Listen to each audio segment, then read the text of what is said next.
What is up, YouTube? G-Dickens back here. Today we have a super cool review.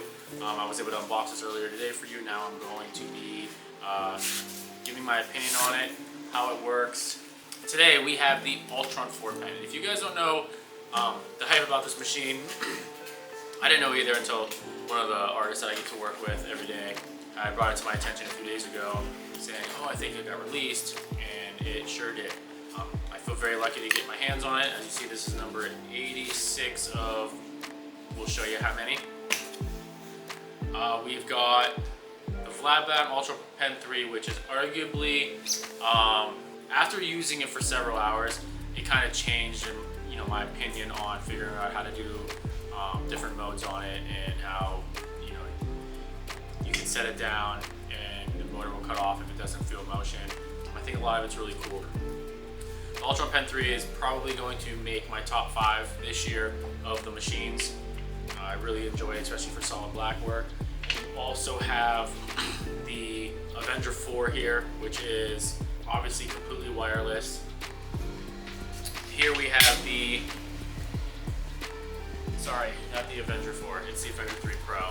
It's a little bit different. So we have the Ultron Pen 3 here, and we have the Avenger 3 Pro here. Both machines are really cool machines. For me particularly, it's not really so much the weight about this machine that bothers me the most. It is the armature bar that creates more vibration than your standard or typical rotary machine. Now for me, both machines are really cool. They're both very advanced in technology, and they both provide exactly what you're wanting when you want it and how you want it. And when I say that, I mean you have the adjustable stroke here that's going to take you from 3.2 all the way up to 5.5, all which, and there's about 5 settings on here. I'm sorry, there's 6 settings on here that you can choose from. Now you can buy this machine in different strokes, which is really cool. If I were to have a choice, obviously I'm going to take this machine, but this thing does definitely serve its purpose, especially for you coil lovers. If you're a coil lover, this is a really super cool machine. That being said, what Blad did was they managed to take this machine, and they managed to take this machine, and they slammed them together, and boom! And what you got is this machine here. You have the Ultron Pen 4, which is the perfect balance and the perfect mix between the Ultron Pen and the Blad Avenger 3 Pro. It is completely wireless. You still have your armature bar here where you can go through your motions here. You got 3.2 through 5.5, just exactly the same here. But you got the comfortability of the pen. So there's no more grips that you have to interchange. There's none of that you have to deal with when you're using one of these. You have it all right here. Now they also do have back here, they have the Antigravity here, which is supposed to help you counter the membrane of the cartridges, whether it's going to give a little bit or it's going to completely kind of wash away the resistance that you'll have in a cartridge. So you can make it feel a little bit more like a coil machine, in which I tested it today. It does work. I definitely felt the difference. I definitely felt the motion right away. We switched it to the left, and you do have a little bit of give. You get a little bit of a softer hit, and overall I would say that the functionality of what they're claiming, it actually does work. It's a very cool machine. It really truly is. Me particularly, I like lighter stroke machines, so I ran it on 4.7 for a little bit just to test out how much more throatier and how much more punch that it had, and it definitely produced the punch that they claim that it does. You can't do the 5.5 when the switch is to the left, which is kind of like the give. It just doesn't produce enough power at that point. So what you do is you just switch it back over so it eliminates essentially that give. So pretty much where I ran it at was a 3.8. I really enjoyed this machine. I'm going to attach the picture somewhere around over here or something like that of the tattoo I did. It was just a couple hour tattoo. It was American flag. It was just a quick appointment that I had today, and I really was excited to try it, so I did. It did everything I needed it to do. It packed in my solid blacks, and it also gave me enough leeway and lenience on the give mode when the switch is switched to the left on the 3.8 still. So I managed to pack in black on 3.8 and get soft tones and blends with the same stroke by simply switching the dial on the back here.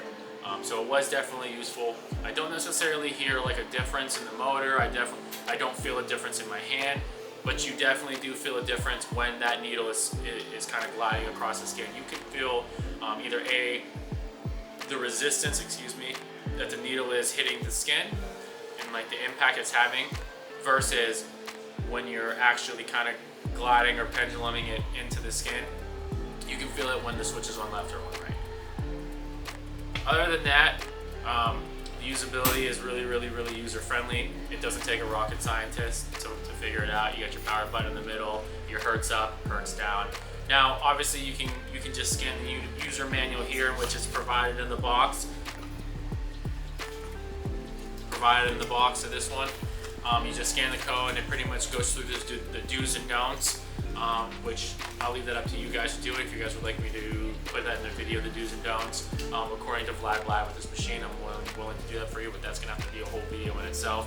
It's a pretty long manual. One thing I also do notice is to change the depth of your needle hang, it is left or right on the ring here. And this is also how you take the grip off. So if you continuously turn it all the way to like this, to the right, it starts to push the grip down. And that's how you take this part off, which is 100% autoclavable, which I really enjoy. Everybody knows I like the cleanliness of machines, and I really enjoy putting stuff in the autoclave and keeping that thing moving. But with that being said, with the grip, that brings up a whole nother point. It is not like your standard grip where the hole is going to be centered in the middle of the grip. It is actually offset, like way offset, like to 12 o'clock on this thing, or 3 o'clock, or 6 o'clock, or 9 o'clock.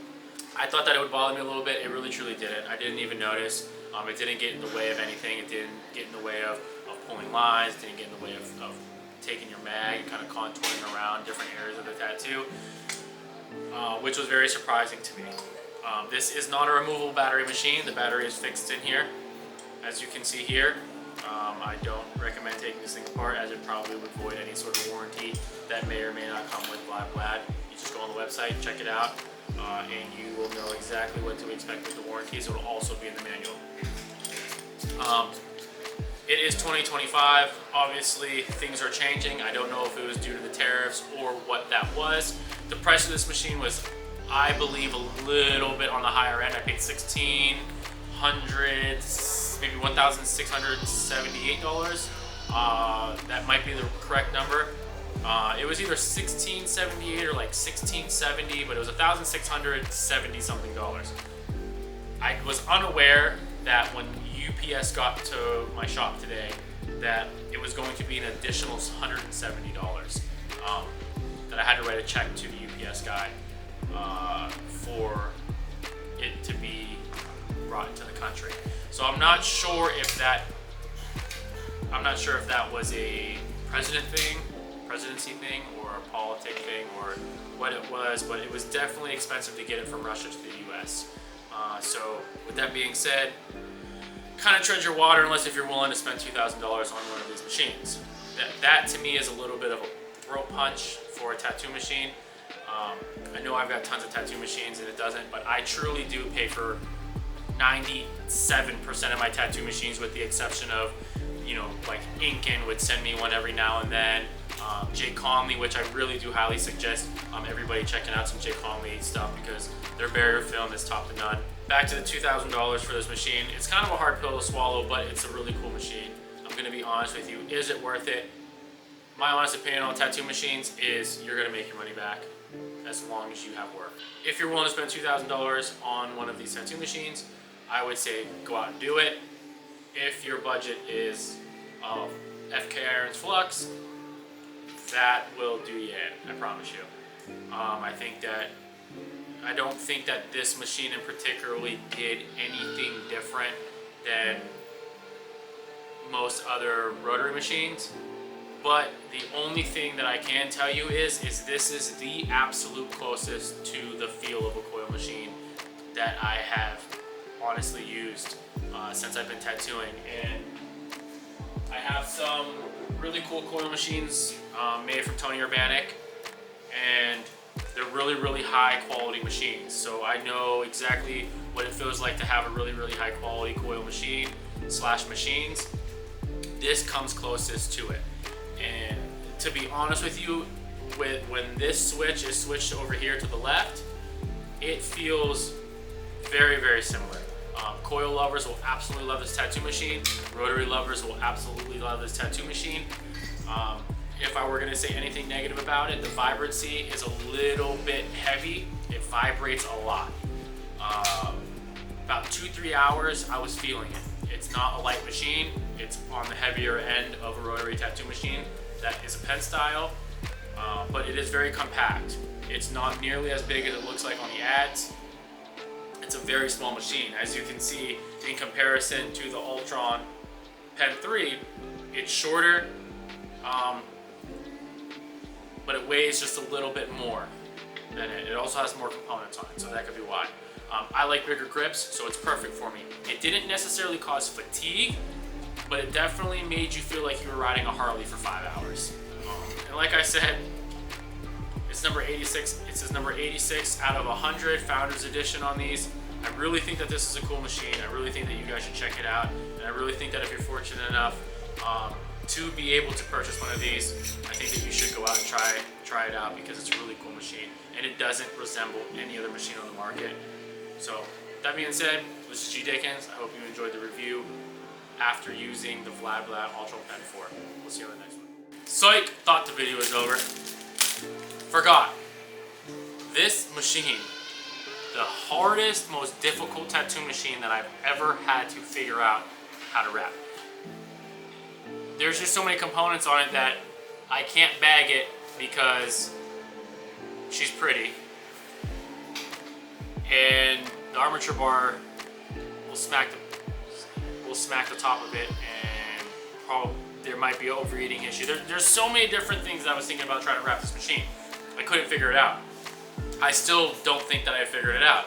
But as you can see in the video, I did wrap it. I'll try to replicate it, but maybe try to make it a little bit better, because I did see some flaws in the way that I wrapped the machine. Obviously, barrier film is very important with this machine. Like I said, I do autoclave most of the parts that are autoclavable on tattoo machines, so that has never really been an issue for me.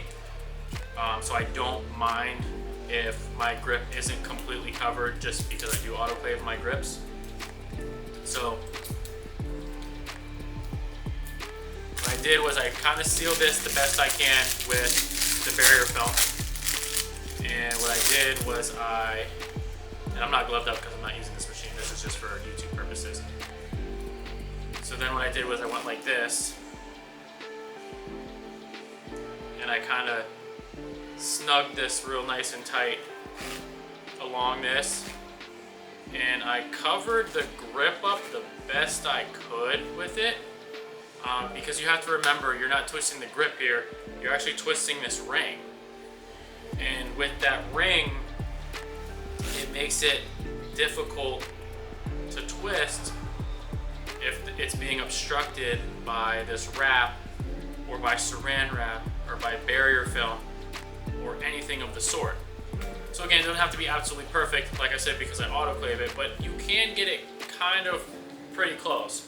But that's where the next problem ran, which, what I did, which obviously only probably 100 people are gonna have to deal with this. So you take this for the ring part, and what I did was I took this part, and you do have to stretch because it doesn't wrap all the way around unless if you are stretching your barrier film. And as you can see, you can manage to get this to where you can adjust it as sanitary as possible, right? Now you say, what about this part? Well, you got a couple choices here. You can do the same thing, or what I did was I just took a piece of saran wrap, because it's clear, and I went right up across it like this,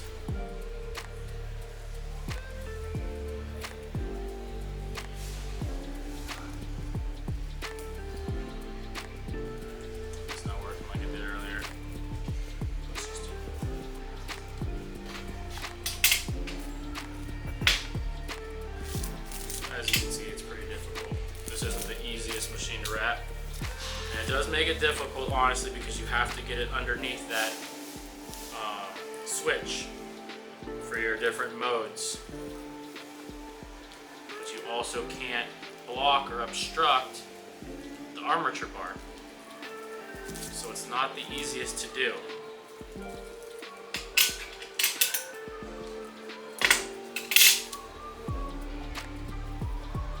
So I make sure that I don't obstruct the bar. I can still freely turn the switch. And I can still adjust the machine while we're in use, which is just a quick 2 or 3 turns. And then it'll slide up and down just like that. You take it, you select it. You never set it between any of the numbers. You just turn it on by holding that center button. Put in the dummy cartridge, which you just go like this. Take this and pop it in. Make sure you don't put that in there. You peel the part out that you popped, and you kind of push that in to seal it. And now you have a completely sealed barrier grip. Machine is on at 108 Hertz. You click it on, smooth as butter. The whole machine's covered. The buttons that you're going to be primarily using are covered. Cavi wipe your grips. Cavi wipe your screws. Cavi wipe this. There's nothing that you can do if you're going to use those in the middle of tattooing. Or take your gloves off every single time that you're going to be doing it. I don't know, the choice is yours. You also can take this screw off here, throw in the autoclave, completely up to you. But again, this is a very, very, very difficult tattoo machine to wrap. It wasn't easy to figure out a good method to do this. So keep that in mind while you're working on wrapping your machines, that this is not an easy one to wrap. So I guess this is it this time. This is G Dickens. We'll see you on the next one.